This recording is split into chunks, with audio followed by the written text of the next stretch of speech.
Everyone, welcome to my channel. मैं आज एक न्यू तेकुक लव स्टोरी स्टार्ट करने जा रहा हूँ। अगर आपको स्टोरी पसंद आए तो मेरे चैनल को लाइक, सब्सक्राइब एंड कमेंट कर दीजिएगा।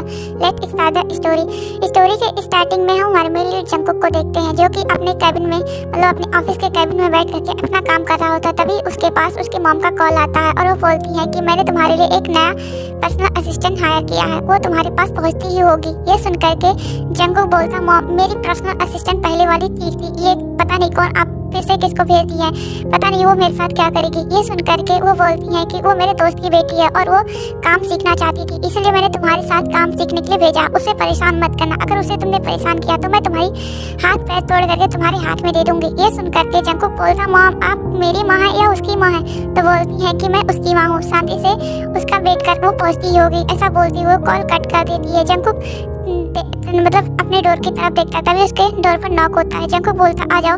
तभी वो जो लड़की आई होती है पर्सनल असिस्टेंट के लिए, वो अंदर आती है। जंकुक उसे देखता ही रह जाता है, उसकी नजरें नीचे उस लड़की से हट रही होती है। तभी जंकुक बोलता, तुम्हारा नाम? ये सुन करके वो लड़की बोलती है, मेरा नाम किम त्योंग है, तो आप मुझे ते भी बुला सकते हैं। ये सुन करके जंकुक ते की तरफ देखता है और वो बोलता अपना रेज्यूमे। तो ये सुन करके वो बोलता क्या इसकी भी जरूरत पड़ेगी? तो बोलते हैं हाँ, तुम मेरे यहाँ जॉब करने आई हो तो उसकी तो जरूरत पड़ेगी ना। ये सुन करके जंकुक की तरफ ते देखती है और वो बोलती है तो मैं भूल गई। ये सुन करके जंकुक बोलता तुम करने क्या आई हो? तो बोलते जॉब। ये सुन करके जंकुक ऐसे देखता है जैसे किसी भूत को जंकुक ने देख लिया हो और वो बोलता है ठीक है करो, इस फाइल को लेकर जा करके मेरे भाई सुगा को दे दो, वो इस फाइल को साइन कर देगा, उसके पास मेरे पास ले आना। ये सुन करके डेट ओके बोलती है। उसके बाद वो फाइल लेती है और वो सुगा के कैबिन बिना पूछे ही इधर उधर भटकते हुए सभी से पूछते हुए वहाँ तक पहुँच जाती है। ते पूरी तरीके से थक चुकी होती है। सुगा बोलता है ते तुम इस हालत में? तो बोलते हैं कि भाई मैं थक गई। ये सुन करके सुगा बोलता है पक्का ये जंकुक का ही कारनामा होगा, तुमने पूछा क्यों नहीं, डायरेक्ट बता देते। ये सुन करके ते बोलती है मैं भूल गई थी ना, आपको पता है मैं कितनी बड़ी फ्लक्कड़ हूँ। ये सुन करके सुगा हंसने लगता है और वो बोलता है इधर दो मुझे, ये मैं साइन कर देता हूँ और दूसरी कोई एम्प्लॉय लेकर चली जाएगी। ये सुन करके ते बोलती है अगर आपके खड़ूस भाई को पता चला ना इस फाइल को मैंने साइन किया और फिर मैं लाई नहीं हूँ ना, तो मुझे पक्का आज के दिन ही जॉब से निकाल देगा। पहले ही मैं गलती करके बैठी हूँ, मैं रेज्यूमे नहीं लाई थी, उसके लिए वो मुझ पर गुस्सा है। अभी मैं मुझ पर वो फाइल के लिए गुस्सा होगा, इससे अच्छा ये फाइल मुझे अब दे दीजिए, अब मैं सीधे उसके कैबिन तक पहुंची जाऊंगी। ये सुन करके सुगा ओके बोलता है और वो ते के हाथ में वो दे देता है। उसके बाद ते उस फाइल को लेती है और वो थोड़ी देर में जंकुक के पास पहुंच जाती है। जंकुक बोला इतना लेट हो गया? तो बोलते हैं कि वो पढ़कर साइन कर रहे थे ना इसलिए लेट हो गई। ये सुन करके जंकुक ओके बोलता और बोलता जा करके मेरे लिए ब्लैक कॉफी लेकर आओ। ये सुन करके ते बोलती है कॉफी? तो जंकुक बोलता है क्या हुआ? तो ते बोलती कुछ नहीं मैं लेकर आती हूँ। ऐसा बोलते हुए ते जा करके वहाँ पर खड़ी रहती है। कुछ देर तक खड़ी रहने के बाद ते अपने स्टाइल से कॉफी बनाना स्टार्ट करती है, इतना सारा कॉफी पाउडर और बहुत कुछ। उसके बाद वो लेकर आती है, जंकुक के सामने रख देती है। जंकुक बोलता है ये सही है ना? तो ते बोलती हाँ बहुत अच्छा है। ये सुन करके जंकुक उसे टेस्ट करता, उसके मुंह से कॉफी तुरंत ही बाहर निकल जाती है और वो खांसने लगता है। ये देख करके ते हंसने लगती है। तभी जंकुक बोलता ते, ऐसा बोलते हुए जंकुक ते के पीछे भागने लगता है। उसके बाद जंकुक ते को पकड़ लेता है, बोलता है तुम मुझे परेशान करने का एक भी मौका नहीं छोड़ती ना। ये सुन करके ते बोलती है तुम्हें पता है कि मुझे कॉफी बनानी नहीं आती, फिर भी तुम कॉफी पियोगे मेरे हाथ का, पी लो ना, बहुत अच्छा बनाया था। ये सुन करके जंकुक बोलता ते क्या मैं तुम्हारा दुश्मन हूँ? ये सुन करके ते जंकुक की तरफ मुड़ती और वो बोलती नहीं तुम तो मेरे बॉयफ्रेंड हो, कब शादी करोगे? ये सुन करके जंकुक ते की तरफ देखता और वो बोलता है पहले अपनी मदर इन लॉ को मना लो फिर मुझे मेरे पास आना शादी करने के लिए। ये सुन करके ते बोलती है ठीक है मैं जा रही हूँ। ऐसा बोलते हुए ते वहाँ से भाग जाती है। जंकुक अपने सर पर हाथ मारता और वो बोलता ये शैतान मेरी लाइफ में आनी थी। ऐसा बोलते हुए जंकुक अपने कैबिन में आ जाता, अपना काम करने लगता है। दूसरी तरफ हम ते को देखते हैं जो कि अपनी कार से फास्ट ड्राइविंग करके जा रही होती है, क्योंकि उसे बहुत ज्यादा खुशी थी क्योंकि जंकुक ने शादी के लिए हाँ बोल दिया था।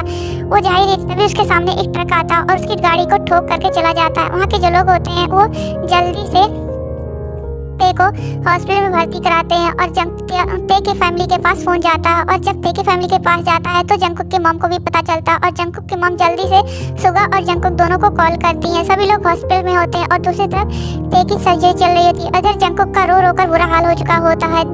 जंकुक बोलता है मैंने उसे भेजा क्योंकि मेरी ही गलती है और इधर सुगा जंकुक को संभाल रहा होता है।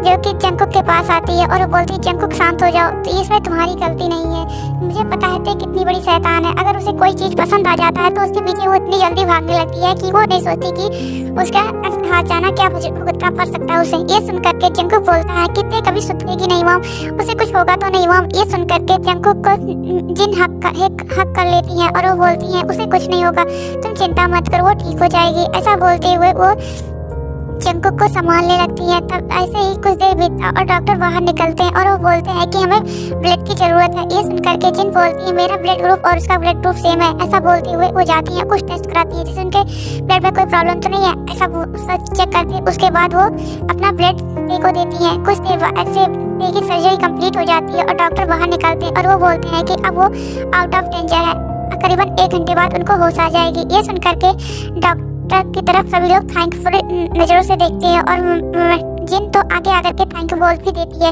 उसके बाद वो वहाँ से चली जाती है। ऐसे ही कुछ देर बीतता है और ते को होश आ चुका होता है। सभी लोग ते के पास होते हैं। जंकुक ते से बात ही नहीं कर रहा होता। ये देख करके ते बोलती है जंकुक सॉरी ना, प्लीज़ मुझे माफ़ कर दो। ते की बात सुन करके जंकुक उसकी तरफ देखता और वो बोलता मुझसे माफ़ी क्यों मांग रही हो, मैं तुम्हारा होता कौन हूँ, तुम्हें बोला था ना कि बाद में चलेंगे, लेकिन तुम्हें तो बहुत जल्दी थी जाने की। ऐसा बोलते हुए जंकुक ते की तरफ देखता है तो ते अपने कान को पकड़ने के लिए अपना हाथ उठाती है, लेकिन उसका हाथ जो कि दर्द कर रहा होता है। ये देख करके जंकुक बोलता क्या कर रही हो, पागल हो गई हो। ये सुन करके ते बोलती है सॉरी ना, माफ़ कर दो, मुझसे बातें नहीं करोगे तो मैं गुस्सा हो जाऊंगी। ये सुन करके जंकुक बोलता है अभी मैं गुस्सा हूँ, तुम नहीं गुस्सा हो सकती, तुम्हें मुझे मनाना पड़ेगा। ये सुन करके ते बोलती है ठीक है मैं मना लूंगी, लेकिन अभी तो गुस्सा मत हो, तब मैं ठीक हो जाऊंगी ना, तब तुम गुस्सा होना, मैं तुम्हें मना लूंगी। ये सुन करके जंकुक और सब पूरी फैमिली हंसने लगती है। ऐसे ही सभी फैमिली मेंबर्स चले जाते हैं जंकुक को ते के पास अकेला छोड़ करके।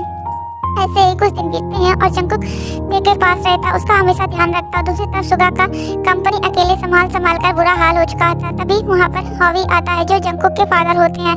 हॉवी बोलता है जंकुक तुम्हें एक बहुत बड़ी मीटिंग के लिए जाना होगा, तुम यहाँ से जाओ, मैं और तुम्हारी मॉम ते के पास है। ये सुनकर के जंकुक बोलता है नहीं फादर मैं नहीं जाऊँगा। तो बोलते हैं जंकुक, जिसके बाद जंकुक वहाँ से चला जाता है। उसके बाद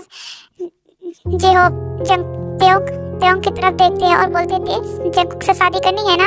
ये सुन करके ते बोलती है हाँ मुझे शादी करनी है, उसने शादी के लिए हाँ ही तो बोला था, इसलिए तो मैं आ रही थी। ये सुन करके वो लोग हंसने लगते हैं और वो बोलते चिंता मत करो, 1 हफ्ते बाद तुम्हारी शादी है, मैंने फिक्स कर दी है। तुम्हारी और शुगा की शादी एक ही दिन होने वाली है। शुगा जिमिन से प्यार करता है, उसने बताया, तो हमने भी उसकी शादी फिक्स कर दी और तुम्हारी और जंकुक की शादी भी उसी दिन है। ये सुन करके तो बहुत गुस्सा जाती है और बोलती है तो मुझे घर जाना, अब मुझे आने रहना। तो बोलते हैं कि अगर जंकुक को पता चला ना कि तुमने आधे अधूरे इलाज को लेकर के घर पहुंच चुकी हो तो तुम्हारा बैंड तो बचेगा और उसके साथ साथ हमारा भी, इसलिए शांति से ही पड़ी रहो, हम भी अपना काम करते हैं। ऐसा बोलते हुए जेहोब अपना काम करने लगते हैं और मिसेज जेनी जो कि कभी कभी आकर के जंकुक से कुछ ना कुछ पूछती जा रही होती। ऐसे ही धीरे धीरे टाइम बीतता जाता है और पूरे तरीके से ठीक होकर घर आ जाती है।